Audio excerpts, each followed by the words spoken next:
Vamos falar da vitamina D.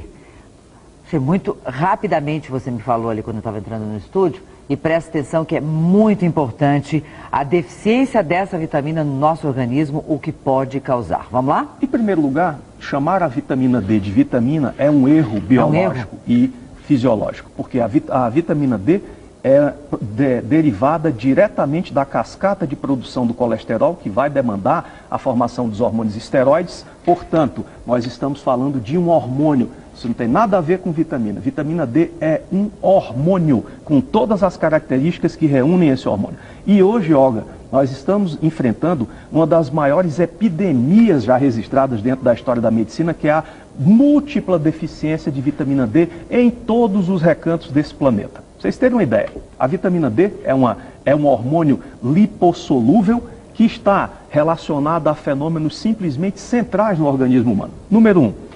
Através da vitamina D, o organismo é capaz de sintetizar uma proteína chamada fator inibidor de renina, ou seja, essa proteína é indispensável para a manutenção da pressão nas artérias. E hoje, uma quantidade imensa, incomensurável de pessoas que está sofrendo de hipertensão arterial sistêmica, recorrendo a medicamentos, poderia ter o seu quadro, no mínimo atenuado, e em boa parte desses casos, eliminado, se eu estivesse, ao invés de repor antihipertensivos, está associando e repondo maciça quantidade de vitamina D, em alguns casos também associados a... Então, a falta da vitamina D pode me dar pressão alta, não resumindo. Só pode, como inúmeros trabalhos científicos demonstram isso, milhares, milhões de pessoas hoje em todo o mundo, até aqui nesse país, se você não sabe, 29% da população total desse país sofre de hipertensão arterial sistêmica. Tudo isso, 29%? 29% da população brasileira. Nós poderíamos hoje estar trazendo um perfil completamente diferente se o médico tradicional entendesse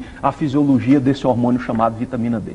Um outro aspecto importantíssimo também na vitamina D é a sua capacidade de interferir na deposição da placa ateromatosa. O que é isso? Olha, ele fale o termo técnico e traduza, né, seu Juarez? Senão a gente não vai entender nada, né? Bom dia, lindinho. A linguagem prática é o seguinte: infarto... Só um pouquinho. Tá vendo aquele senhor ali? Estou vendo, já tive elegância dele? Elegantíssimo. Ele não tem barriga de cerveja, não. 80 anos essa figura. Fui me apresentado ali, estive conversando rapidamente. Fantástico, já lancei um raio-x nele. Ele é um exemplo para todos nós. Tem um perfil passado dos 100 anos. Que beleza! Voltando então, vamos lá. Olga, o infarto agudo do miocárdio, que é a maior doença que ceifa vidas no mundo ocidental, não é uma doença de colesterol. É uma doença inflamatória. O que é que acontece? O colesterol que circula no nosso organismo circula numa forma biológica chamada colesterol reduzido. Esse colesterol reduzido é impossibilitado de se depositar em qualquer lugar do seu corpo. O colesterol só passa a formar placas de ateroma quando existe a sua transformação da forma reduzida para a forma oxidada. E o que é que provoca isso aí? Um quadro que nós conhecemos muito bem nessa medicina chamado inflamação crônica subclínica. E um dos fatores desencadeadores desse processo é exatamente o quê? Adivinha? A deficiência de vitamina D. No momento que essa vitamina cai, esses fatores que lesam o endotélio, que é a camada interna das nossas artérias, permite que sejam criadas as condições para o colesterol começar a se depositar lá dentro. O meu sistema imunológico, quando a gente fala assim, eu peguei a gripe porque o meu sistema imunológico estava baixo.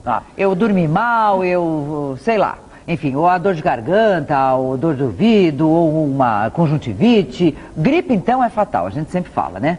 Então, se eu tivesse conhecimento sobre a importância dessa vitamina, eu poderia estar com o meu organismo... Mantendo sua vida completamente normal. Como um carro revisadinho, bonitinho, andando bem. Com certeza. Por quê?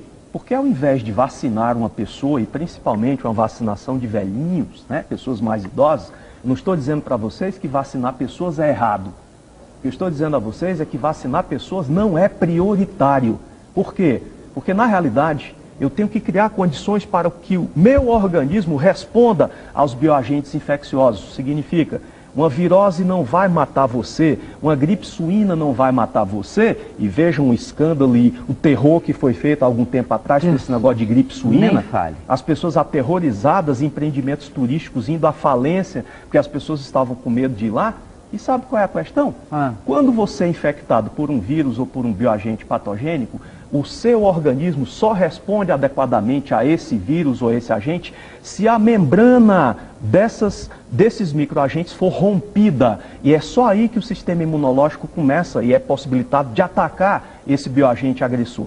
E para que eu rompa essa membrana desses bioagentes, dessas bactérias, desses vírus, eu tenho que ser capaz de produzir uma proteína especial chamada peptídeo antimicrobiano. E adivinha mais uma vez, quem é o modulador da síntese desse peptídeo? Vitamina D. A vitamina D. Ou seja, se essas pessoas estivessem suplementando vitamina D, vocês podem apostar em termos reais e totais e absolutos. Uma quantidade imensa de pessoas hoje não estaria mais morrendo de infecções oportunísticas de inverno, como gripes e outras mazelas, que infelizmente são mortes absolutamente desnecessárias, movidas por uma doença que está muito acima dessas outras, Olgas. Uma doença chamada ignorância. E para essa ignorância só existe um antídoto: informação. Informação. Não, é o caminho, não tem saída. Não tem saída. Não tem saída. Agora, quando eu fico assim, me perguntando, eu estou nessa profissão há muitos anos, doutor, e eu fico me perguntando, por que é que não se investe em prevenção? Porque isso que nós estamos falando aqui, nós estamos falando de prevenção. Porque se eu tenho informação, eu vou fazer a prevenção. Fazendo a prevenção, eu não fico doente. Ponto. É fácil de fazer a conta. Isso a gente sabe que os governos não fazem e tudo bem. Você em casa, e tudo bem não, tudo mal, né? Porque seria mais interessante fazer a prevenção. A gente pelo menos tenta fazer o nosso papel aqui, sempre entrevistando médicos. A onça com vara curta, pesquisadores que têm conteúdo para nos ensinar essas coisas. Você com certeza está se perguntando assim, onde é que está a vitamina D? Não está. Não está? Não está. Por quê? Eu não reponho na alimentação? Hoje, em ambientes cada vez mais restritos, os alimentos estão muito, muito, muito longe de conseguirem suprir as nossas necessidades metabólicas globais. Você tem uma ideia, ovos, carne, peixe não conseguem suplementar nem 10% da quantidade de vitamina D que nós precisamos, agravado ao fato de que a vitamina D seria naturalmente sintetizada a partir da exposição da pele aos raios ultravioleta no espectro de onda 200 a 400 nanômetros. E o que é que acontece? Por nós vivermos em ambientes cada vez mais fechados, recolhidos a ambientes cobertos, a demonização do sol, né? Descobriram que o sol faz mal, não é? Isso tudo provoca uma cultura de nós não expormos mais o nosso corpo. Mas sol demais também mata, Querida, né? Tudo demais mata e é veneno. Mas acontece que o sol está longe de ser causador de câncer de pele. Eu poderia estar discorrendo com vocês hoje aqui sobre esse assunto que daria um programa inteiro. Não, a gente vai fazer olha só, um de cada vez. Na realidade, pesquisas seríssimas têm apontado um paradigma que vai de encontro ao que muitos profissionais preconizam. Usar protetor solar, não se expor ao sol. Tem se demonstrado que, na realidade, o que aumenta a incidência de câncer de pele não é o sol, e sim a luz artificial, essa que está nos iluminando e nos banhando exatamente aqui e agora. Vocês entenderam isso? Então, eu estou mexendo com a indústria dos protetores solares, eu estou mexendo com uma série de interesses que existem por trás disso aí. É muito complicado tudo isso, né? Fazer medicina assim é complicado. Fazer medicina assim você tem que matar um leão todo santo dia, porque você está tentando mostrar às pessoas o óbvio e a corrente tenta mostrar o ilógico e o não óbvio. Mas então, eu tenho de repor através de quê? De creme, de PET? Olha, uma das formas mais eficazes de repor vitamina D, posto que é um hormônio, é também da mesma forma que os outros hormônios, através da pele. Através da nanotecnologia. Você coloca essa vitamina em nanopartículas que são absorvidas fisiologicamente através da pele. E também, Olga, é muito simples, porque hoje nós temos parâmetros para identificar a deficiência de vitamina D. Ela pode ser quantificada. Você faz um exame no sangue, que é a dosagem da 25-hidroxivitamina D, e se o seu nível sanguíneo estiver abaixo de 50 nanogramas por decilitro, você ali, aquele que está nos vendo, é um deficiente de vitamina D. Portanto, deficiência dessa vitamina, deste hormônio, nos torna vulneráveis e susceptíveis a essa imensa gama de comorbidades que afetam as pessoas que estão vivendo e principalmente aquelas que estão envelhecendo. Ser saudável não é tão difícil assim, não né? A gente precisa de informação. Precisa de informação e precisa de uma coisa mais importante: bom senso. Hello, this is Dr. Mercola, and isn't the title of this video surprising? I mean, after all, how could exposure to sunshine possibly decrease your vitamin D levels? Well, I want to tell you it can, but before I go into that, I want to review something that's even more surprising, and that is the connection between exposure to the sun, vitamin D3, and showering, of all things. It's important to understand that vitamin D3 is a steroid hormone, and it is an oil-soluble hormone. It is formed when ultraviolet B radiation from the sun or a safe tanning bed is exposed to the surface of your skin, and it converts a derivative of cholesterol, 7-deoxycholesterol, into vitamin D3. Now that vitamin D3 is on the surface of your skin. It does not penetrate into the bloodstream immediately. It takes a while. And the critical question is, how long does it take? Well, if you're thinking about an hour or two like I did until just recently, you're wrong, because the new evidence shows that it takes up to 48 hours, a full 2 days, before you're going to absorb the majority of that vitamin D that was generated by exposing your skin to the sun or a safe tanning bed. So if you are showering with soap, you are going to be eliminating the vitamin D3 and decreasing the amounts and of the vitamin D3 and the benefit it's going to provide. So the key is that if you are going to shower after exposing your skin to ultraviolet B wavelengths, then you need to delay washing with soap for about 2 full days. Now that doesn't mean that you can, your whole body. Now typically what you can avoid washing your whole body, you can wash under your armpits and in your groin, because those are the areas that need to be washed. And you can just wash with water the rest of your body, and that should maintain the majority of vitamin D3 on your skin. But the key is to eliminate. That's why many people are observing that they're not getting increasing vitamin D3 levels when they're going out in the sun. Se você falasse para você assim, ó, vai ser lançado no mercado amanhã uma pílula milagrosa, pílula essa capaz de prevenir e tratar câncer, prevenir e tratar doenças autoimunes, prevenir e tratar infecções, e etc, etc, etc, etc, e que não tem nenhum efeito colateral importante, você vai dizer, essa pílula é milagrosa. Eu digo, mas essa pílula já existe. E ela foi dada por nós, pela natureza, por Deus. É o Sol. Em 1903, o Dr. Finsen, dinamarquês, um fotobiologista, ganhou o Prêmio Nobel de Medicina por mostrar que o Sol curava. O Sol curava tuberculose, o Sol curava sífilis, o Sol curava psoríase. E foram criados os chamados solários. Então, uma pessoa tinha uma doença grave, ela tinha uma infecção grave, ela era levada para um hospital chamado solário, que era um lugar geralmente isolado, onde batia muito sol, e a pessoa ficava internada ali tomando banho de sol para se curar. Isso até 1928, quando foi descoberta a penicilina. Alexander Fleming descobriu e praticamente entrou no mercado mundial em 1940. Então, quando introduziu a insulina, o uso do sol como cura deixou de ter essa ênfase que eu estou falando. E bem mais tarde, por volta dos anos 50, 60, foi introduzido no mercado os filtros solares. E foi desenvolvido esse conceito, onde a maioria das pessoas tem o que se chama heliofobia. Não sei se é seu caso, mas a maioria tem medo do sol. Enquanto os nossos avós, o seu avô, a sua avó, o seu bisavô, ele não fazia uso de filtro solar, porque não tinha na época, e ele não ficava preocupado com o sol, não. Ele trabalhava no campo, a maioria das pessoas trabalhavam no campo, e não nas cidades, e eles ficavam no sol o dia inteiro. Aliás, nós ainda temos. Você pega um pescador lá em Fortaleza, que sai às 5 horas da manhã para pescar e volta às 4, 5 horas da tarde. Pesca o dia inteiro, 365 dias por ano, e está pescando lá há 15, 20 anos. Você acha que o pescador sai para pescar o dia inteiro no mar e leva filtro solar? Ele não sabe da existência disso. E ele também não está preocupado com tudo isso. Então, eu não quero dizer nem 8 nem 80. Eu não vou jogar o filtro solar fora, mas também eu não vou usá-lo abusivamente. Entendeu? Eu não vou dizer para você que você tem que ficar no sol o dia inteiro. Quando eu falo helioterapia, eu falo o uso inteligente do sol. Isso que nós precisamos ver. É como é que se usa de uma forma inteligente o sol. Porque quando nós usamos de uma forma inteligente o sol, nós vamos gerar vitamina D, isso vai baixar o colesterol, vai tratar a pressão alta, vai tratar a hipertensão, vai prevenir melanoma. Como?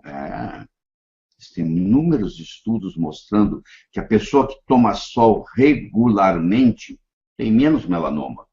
Eles fizeram um estudo na Inglaterra, pelos Correios. Tem aquele funcionário do Correio que é o entregador de carta, que você conhece aqui no Brasil como carteiro, e tem aquele que faz o serviço burocrático e nunca sai de dentro dos Correios. Então, vamos ver quem tem mais melanoma. Então, deixa eu fazer um parênteses aqui. O melanoma é um câncer de pele raro. Menos de 10% dos cânceres de pele são constituídos por melanomas. Só que quase 90%, mais de 85%, quase 90% das mortes por câncer de pele é por melanoma. Então, eles fizeram um estudo nos Correios. Aquele carteiro que ficava no sol o dia inteiro entregando carta e aquele indivíduo que era burocrata ficava dentro dos Correios trabalhando. Quem tinha mais melanoma? Adivinha? Quem ficava dentro, trabalhando burocraticamente. Não aquele que está lá no sol, carregando a carta o dia inteiro.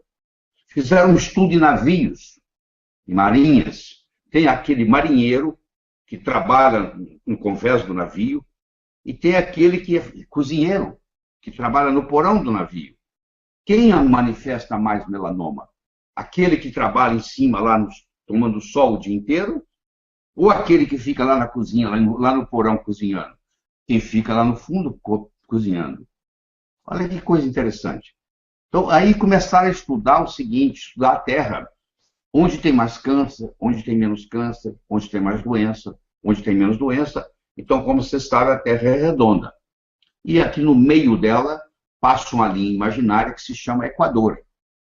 E quando vou tanto para o norte quanto para o sul, você pode afastar do Equador 90 graus.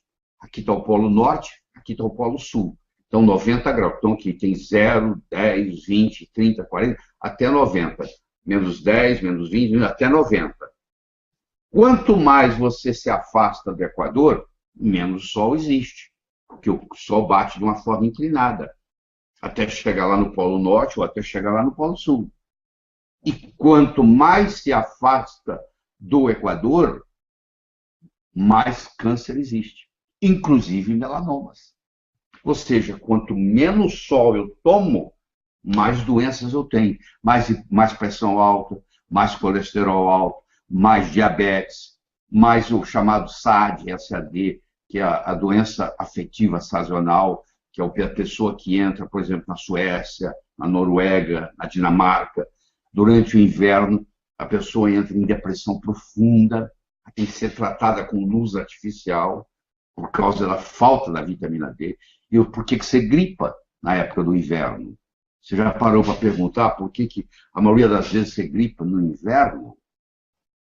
A principal razão que você gripa no inverno, claro que as pessoas às vezes se juntam mais, facilita a propagação da virose. Mas a principal razão é que a produção da vitamina D oscila com a estação do ano. Quando você está no inverno, com a mudança do ângulo da Terra, você não produz a mesma quantidade de vitamina D3 que você produz quando está no pico do verão. Qual mês que você nasceu? Faz uma diferença muito grande, porque se a maior parte do período que você ficou no útero da sua mãe era um período de sol, de verão, você nasceu com mais saúde do que se a maior parte do tempo que você passou no útero da sua mãe era a época de inverno. Então, eles fizeram, por exemplo, pacientes que com 30 anos de idade desenvolveram esclerose múltipla. Fizeram um estudo retrospectivo para ver que mês que tinha nascido, isso nos Estados Unidos. E lá o mês, aqueles que nasceram no mês de maio, no caso lá, que quando é inverno aqui é verão lá e vice-versa, né? Você entende por que no Natal aqui é calor e em Nova York é frio, já que lá é terra, aqui também é terra. Onde a terra estiver, Nova York está e São Paulo está. Mas por que aqui é calor em dezembro e lá é frio? Porque a terra tem um tilt. É o eixo da terra que desviou. Então, se nós pegarmos a terra aqui e fomos olhando do Equador para cima, do Equador para baixo, isso chama latitude. É muito importante. Você vai produzir mais ou menos vitamina D dependendo da latitude onde você mora. Se você é um indivíduo que mora no Rio de Janeiro e tem uma pele negra e muda para Montreal, você provavelmente vai ter uns 8, 10 anos que você não vai ter problema. Mas a partir daí, você começa a ter problemas gravíssimos, porque aí acaba a reserva da vitamina D que você pegou no Rio de Janeiro. Porque uma pessoa de pele negra, para morar no Canadá, é muito complicado. É uma questão só de tempo, ela adoece. Porque ela não tem condições. Aquela latitude não serve para ela. Se você vai na região do Equador, a pele é mais escura. Se você vai na África, por exemplo, a pele é negra. Se for feito para receber mais sol. E eles precisam receber mais sol. Um indivíduo daquele que muda para a Inglaterra, ele já começa a ter problemas. De todos os aspectos, porque a vitamina D tem uma ação tão importante na expressão gênica, a quantidade de doenças que você pode gerar é uma coisa absurda pela falta da vitamina D. O que faz você produzir mais ou menos vitamina D é o lugar onde você está, é a estação do ano, se é verão, se é inverno, se é outono, se é primavera, é a hora do dia que você toma sol. Eu sei que isso te vai chocar muito, mas a melhor hora para você tomar sol é meio-dia, porque meio-dia você tem mais raios B chegando à estratosfera e chegando à superfície da Terra. O Sol, ele emite 3 tipos de raio ultravioleta.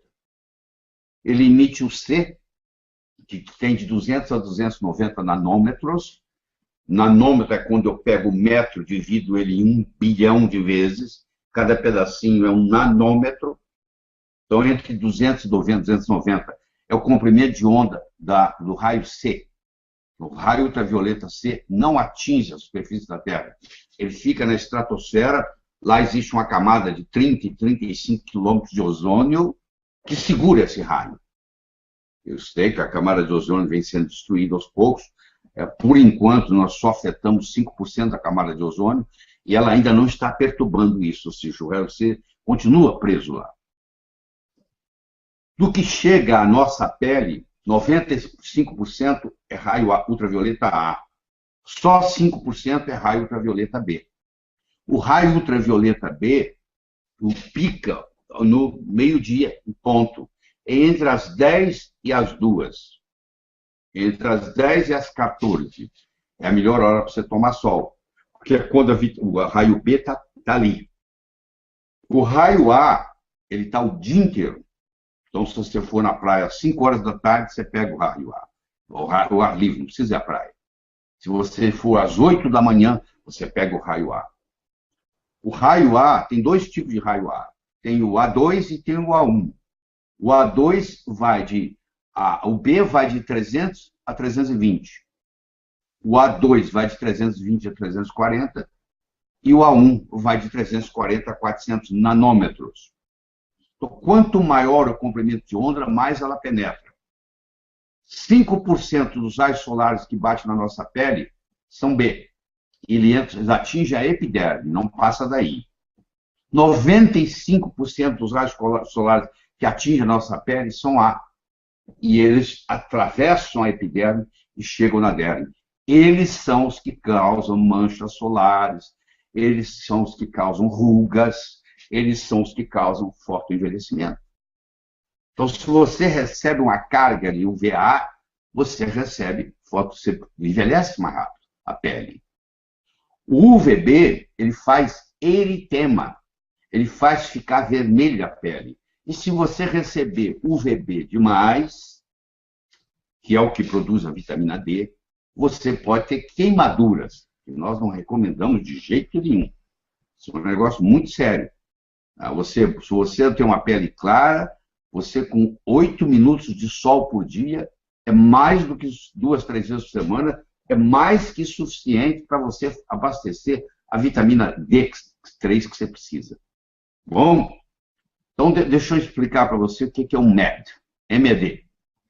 Um médio é o seguinte, se você chegar no pico do verão, na sua cidade, onde você mora, se você mora num prédio, numa casa, você vai lá para o telhado, lá para o terraço, meio-dia em ponto, com um cronômetro na mão, e você vai ver quanto tempo você leva ao meio-dia, no pico do verão, para sua pele começar a ficar vermelha, começar a ter eritema, não queimar, ficar vermelha. Então gastou, vamos supor, 30 minutos. Então o meu médio é 30 minutos. Se eu passar um fator de proteção solar 8, eu multiplico isso 8 vezes. Então eu vou ter 4 horas me protegendo do UVB. Se eu passar 15, você vai multiplicar isso. São 8 horas. Se eu passar 30, são 16 horas. Aí você começa a ver a falta de bom senso. Por que esse 30, que vai me dar uma proteção de 16 horas, se não tem lugar no planeta que eu possa tomar sol 16 horas seguidas? Então você vê que não faz sentido. Eu uso um FPS 50. Se não tivesse nenhum problema, tudo bem. Mas os filtros solares são feitos de produtos químicos. E existem produtos químicos que já foram abolidos na Europa, já foram abolidos no Japão, já foram abolidos nos Estados Unidos e continuam comercializados no Brasil. Um deles é o MBC, 4-MBC. Esse 4-MBC, ele é um produto que tem estrogenicidade. Ele entra no seu corpo, ele é absorvido e ele funciona como hormônio feminino. Isso pode causar problemas.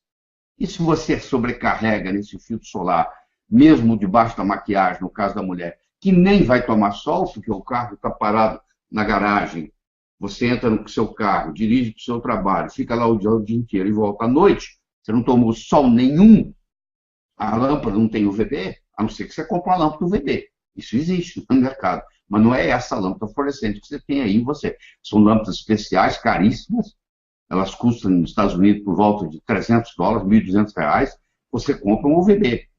Pessoas que têm depressão durante o inverno, elas são tratadas com UVB. Então, elas são a chamada light therapy, terapia da luz, onde elas recebem essa radiação. Então, o MED é isso.